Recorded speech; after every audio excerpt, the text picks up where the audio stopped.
You know that doing deadlifts with hunched over backs is not a good idea. And you also know that when you do exercises for your spine, you want to protect your spine and you want to keep your spine in neutral position or maybe even arch your back slightly. I'm mostly talking about deadlifts and squats here and other exercises that load your back in a way that can potentially injure you. So we're not talking about pull-ups here. But there's a very high chance that you have experienced some back pain in the past. And if you haven't experienced any back pain in the past, then you almost certainly know someone who has back pain or has experienced back pain in the past. A lot of injuries happen when you pick something off the ground with some kind of a weird bend over twist type of motion. This can just be picking up a child if you're a parent, or picking up some trash. And the thing is that you do not train these movements in the gym because you are always told to avoid these movements to prevent injuring yourself.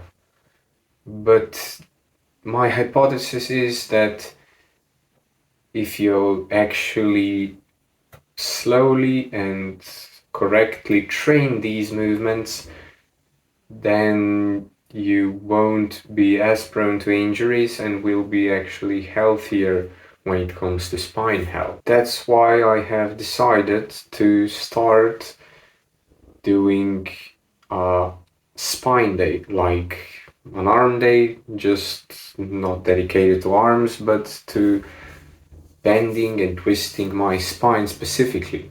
In this spine day, I do 4 exercises and superset 2 of them because I mostly train kind of on antagonist muscle groups. First superset is Nordic deadlifts with leg raises, just flexion and extension.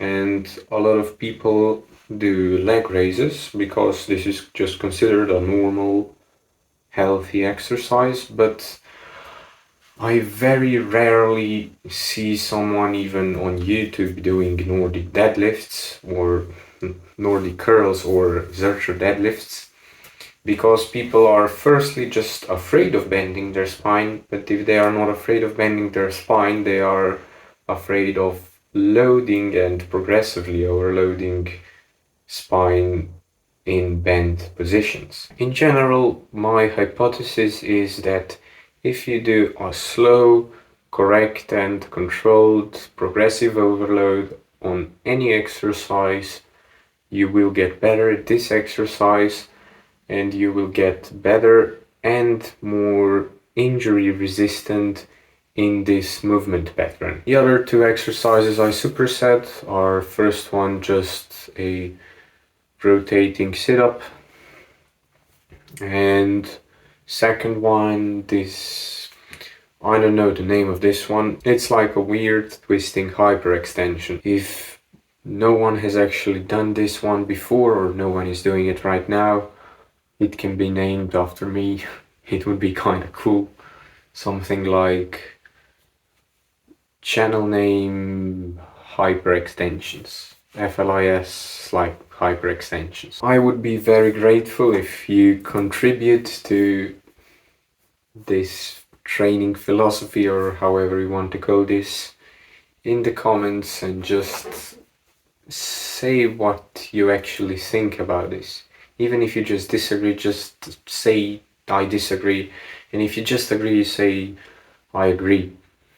You can also like the video, and if you want to see more of my videos, then you can subscribe. And that's it.